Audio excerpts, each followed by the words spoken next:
Over 200 years ago, there was a revolution, an American Revolution, an event that literally changed the course of history. It was led by a group of unsatisfied people. People who were tired of being told what they could do and when they could do it. People were fed up with their lack of choices and their lack of personal freedoms. People fed up with their lives being controlled by others. Fed up with being oppressed, fed up with being manipulated. They finally said, enough, I've had it, and I'm not going to live like this anymore.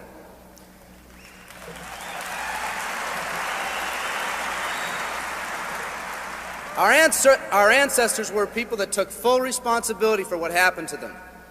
It was that spirit that ignited a country and formed what is now a giant in the free world.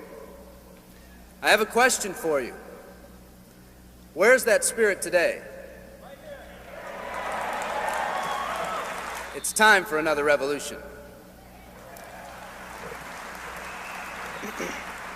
Let me explain one of the laws of the universe. It's called the law of use, and it says simply this: whatever you don't use, you lose. Lack of use causes loss. Ambition unused declines. Faith unused decreases. If you don't use your skills, you lose your skills. If you don't use your freedom, you lose your freedom. Freedom does not come automatically. It's not attained and then handed down to us as an inheritance. It must be achieved each day. At the turn of the century, in the year 1900, less than 10% of us worked for other people or the government. Over 90% of us were self-employed. We were an independent people. In 1980, only 80 years later, over 90% of us worked for the other people or the government. Less than 10% of us were self-employed. We changed from an independent people to a dependent people. We'd slowly shifted from a people who took full responsibility for everything that happened to them to a people who've become talented and practiced at the art of blaming others for their problems.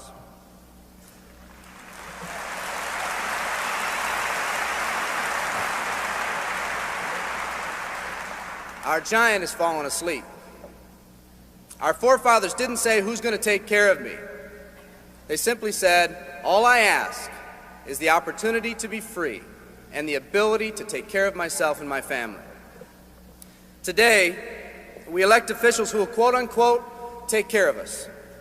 We cry out against anyone who dares to ask us to provide more value in the workplace. We do everything we can to spread around the suffering in our society, and yet no one is willing to step up and be part of the solution. We've slowly changed from a society that compensates based on value to a society that compensates based on entitlement and seniority. What we've come to believe is our due. We act as if someone actually owes us a living. Part of this change is due to the dramatic rise of conformity in our society. We're all taught to conform. Incredible pressures are put on us every day to do things, quote-unquote, the right way. And yet no one asks the question, is this really the right way? A man once said, I'm just a collection of mirrors reflecting what everyone expects of me. We live our lives to please those around us, and the scary thing is, the people around us are doing exactly the same thing. Psychologist Rollo May calls us outer-directed people. We don't act, we only react.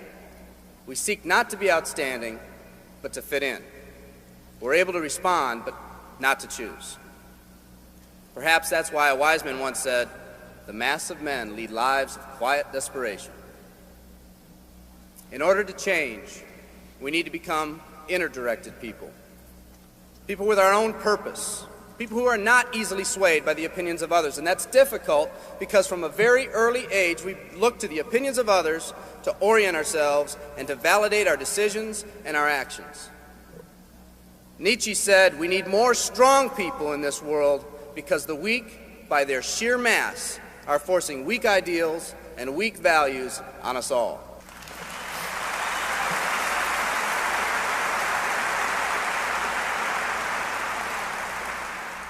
Today's massive social and economic changes are waking this slumbering giant. Some people may not be ready right now for the changes happening today in today's society. It doesn't matter if they're ready or not. An old proverb says, if a man wants his dreams to come true, he must first wake up.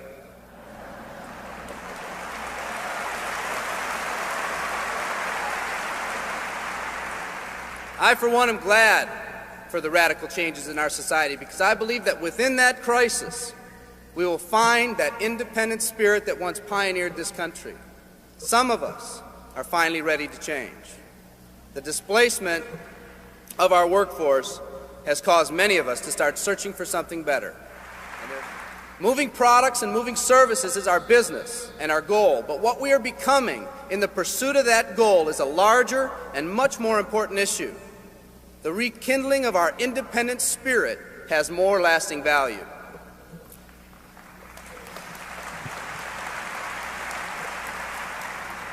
There's no more noble a business than the business that encourages the development of people.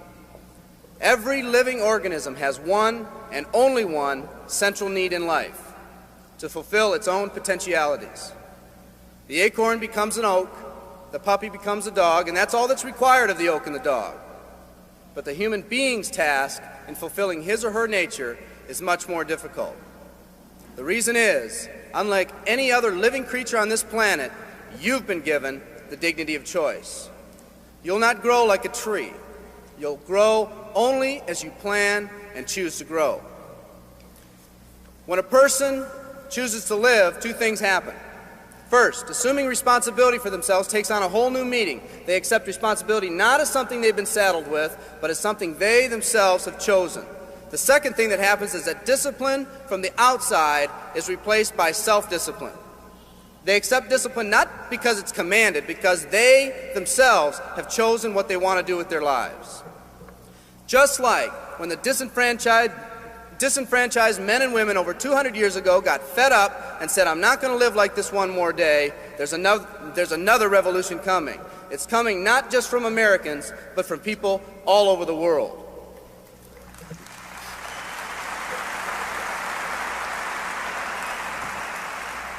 It's coming from people who've been oppressed in meaningless jobs, from people who've been unjustly held back, from people who've been slighted or ignored, from people who've had their hopes crushed time and time again by the circumstances around them, from people who've been playing in a game where the rules weren't the same for everyone, from people whose dreams have almost died by the methodical dripping of negative and pessimistic forces, people who've just been waiting for the right opportunity to present itself, an opportunity that they could hold on to, believe in, a place where people believed in them.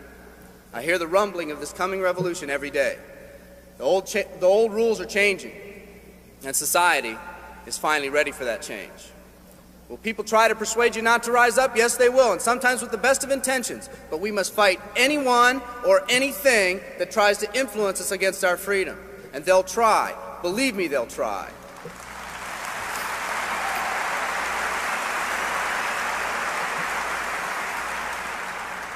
They'll try to suggest you off course, to nudge you off course, to distract you off course.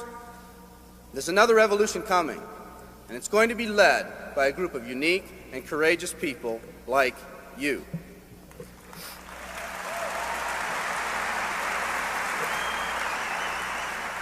People who've had it with the way things are. People who've picked out their mountain in life and said, "I'm going to the top." And if someone tells you you can't climb mountains, you don't have any experience, you tell them, "I'm going to the top."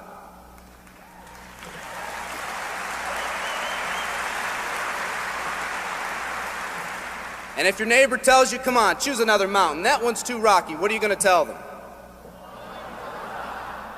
And if someone tells you, "Let's go over here where it's not so steep," what are you going to tell them? And if someone says network marketing, what are you going to tell them? And if your friend tells you, "Come on, let's climb this one, that one's too slippery," what are you going to tell them? If anyone tells you you can't go up, it's too rocky, too steep, too slippery, you say, "Listen here, I'm going up. You're either going to see me waving from the top or dead on the side. I'm not coming back."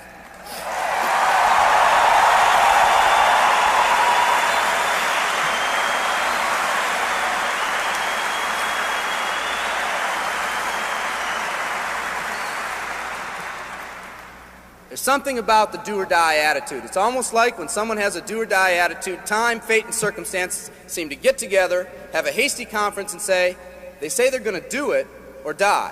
We might as well let them have it.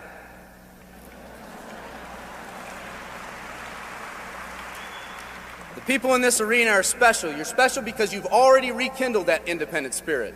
You've already said that you're not going to conform to negative pressures around you. You've all said enough, I've had it, and I'm not living like this anymore. You are the people who want to set big goals and aspirations for yourselves and your families. People who want to live in a country where families are brought together again instead of being torn apart. People who want a country where once again owning your own business and controlling your own destiny is commonplace.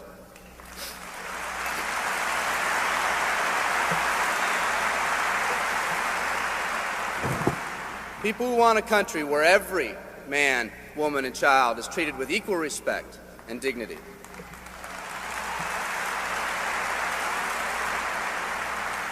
People who will pay any price so their families will not live with the legacy of maxed out credit cards and unfulfilled promises.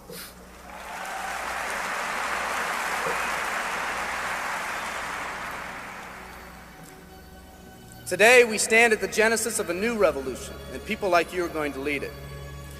Theodore Roosevelt said these words decades ago, and I think they're particularly appropriate today. He said, "We see across the dangers of the great future, and we rejoice as a giant refreshed. The great victories are yet to be won, the greatest deeds yet to be done. I've dreamt of a company that can give us the opportunity to make these dreams come true by allowing us all to fulfill our own true potential. I love you all. Thank you very much."